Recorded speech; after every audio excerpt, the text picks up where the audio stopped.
I'm Kenny from Pro Tool Reviews, and today we're going to talk about Greenworks' updated 60-volt chainsaw. Now there's some minor looking upgrades here, but there's actually some major power differences.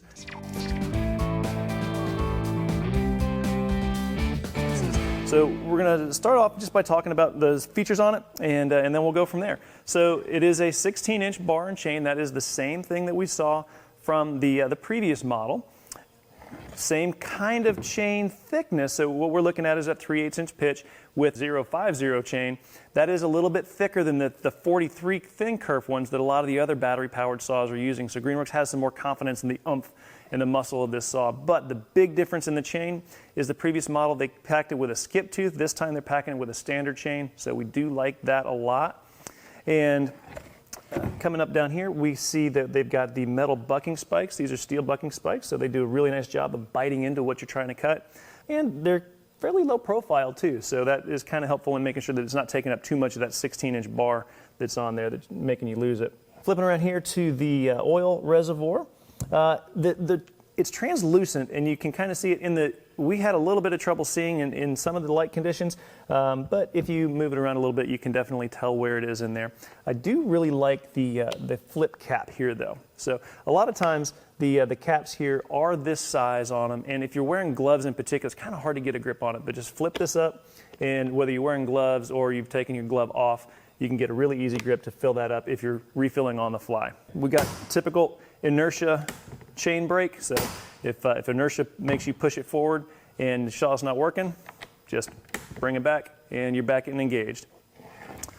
On the opposite side, you'll notice that your chain tensioning, you're going to need a scrunch for this. It comes with the tool. It does not store on board, but these are captured nuts, so even if you're using this up in the air in a bucket or in a tree when you're climbing, as you loosen them, they're not going to come off and fall to the ground or get lost somewhere. So I do like that they did that. And of course, a lot of pros prefer this dual stud way of securing the bar and chain because they feel like it's more secure than just having a simple twist dial on there.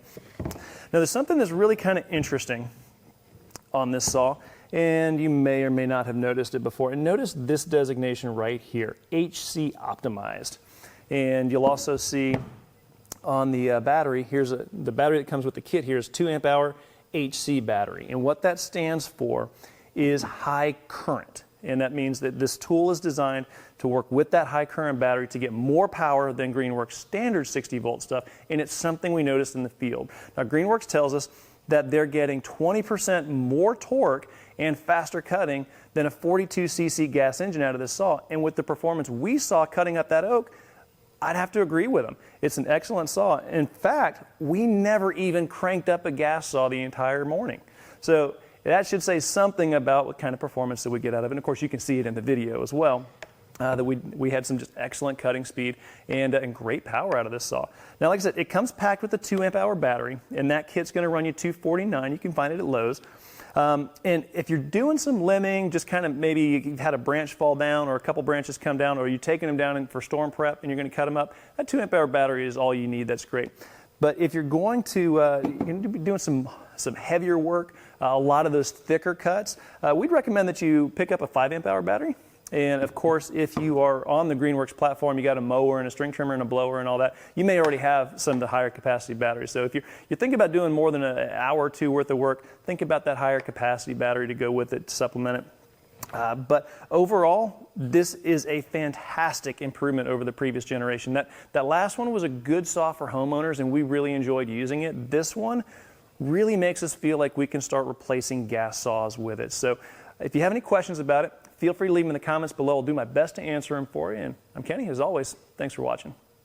Hey, help us out by subscribing to the channel below and tap that bell to get notified when we post new tool reviews and shootouts. And as always, thanks for watching.